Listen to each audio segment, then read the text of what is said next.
Filipi pasal yang ketiga, ayat yang ke-7 dan ke-8 saya baca bagi saudara. Tetapi apa yang dahulu merupakan keuntungan bagiku, sekarang kuanggap rugi karena Kristus.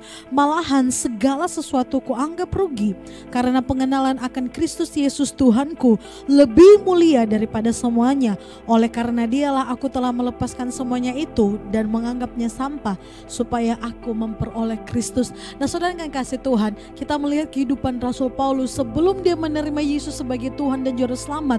Dia mengalami banyak pencapaian dalam keagamaannya.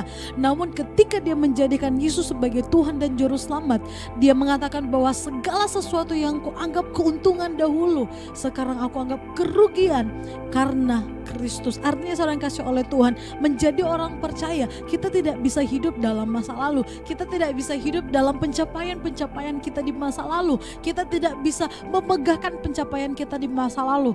Tapi benar-benar kita mengerti bahwa memiliki Kristus itulah yang harus kita megahkan di dalam kehidupan kita. Tadi firman Tuhan menuliskan bahwa segala sesuatu kuanggap rugi karena pengenalan akan Kristus Yesus Tuhanku jauh lebih mulia dari segalanya. Nah saudara dikasih oleh Tuhan, kalau kita mengenal Kristus, kita akan menjadi orang yang mengerti banyak hal.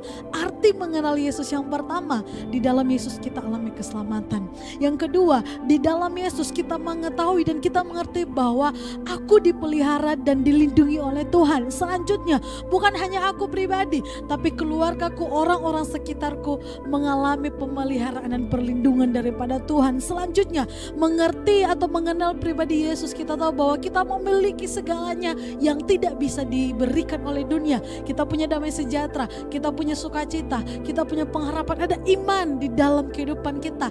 Dan ketika kita mengenal dengan benar arti memiliki Yesus, mengenal Yesus berarti kita memiliki yang namanya kuasa. Kita punya kuasa untuk mengalahkan kuasa kegelapan. Dan selanjutnya saudara, mengenal Yesus berarti kita mengerti bahwa kita memiliki jaminan, bukan hanya di hidup sekarang ini, tapi di hidup yang akan datang. Untuk itu saudara kasih oleh Tuhan, sebagai orang yang percaya kepada Tuhan, bukan lagi waktunya bagi kita untuk memegahkan kehidupan kita, bukan lagi waktunya bagi kita untuk menyombongkan diri kita yang dahulu sebelum kita mengenal Kristus, tapi ini adalah waktu bagi kita untuk melepaskan masa lalu kita, melepaskan keegoisan kita, melepaskan tegar tengkuknya kita, supaya apa? Kita memperoleh Kristus. Karena kuncinya memperoleh Kristus artinya hidup di dalam Kristus. Kita harus menundukkan diri kita, kita harus lupakan semua masa lalu kita, lupakan pencapaian-pencapaian kita di masa lalu, agar kita bisa melihat hidup kita dipenuhi oleh pribadi Yesus, hidup kita dipenuhi oleh kuasa Roh Kudus yang akan terus memampukan kita menjadi pribadi yang baru,